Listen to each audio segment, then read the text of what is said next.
अच्छा हिंदुस्तां हमारा, हम बुलबुले हैं इसकी ये गुलसिता हमारा. आदरणीय व्यासपीठ, आजच्या कार्यक्रमाचे अध्यक्ष, संस्कार प्रबोधिनी गुरुकुलचे मठाधिपती परमपूज्य बालकगिरीजी महाराज व सन्माननीय सर्व व्यासपीठ आणि माझ्या प्रिय विद्यार्थी मित्रांनो,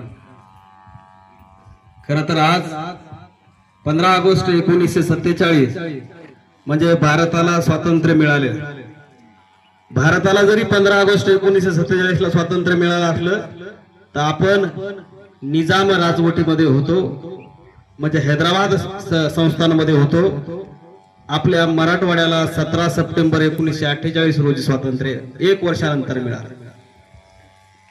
खरं तर आपण स्वातंत्र्य झालं का हा विचार करण्याची गरज आज आलेली आहे. कारण आपण जर स्वातंत्र्य असतो तर स्वातंत्र्य असल्यासारखं वाटलं पाहिजे, जगलं पाहिजे. त्याचं कारण असं आहे,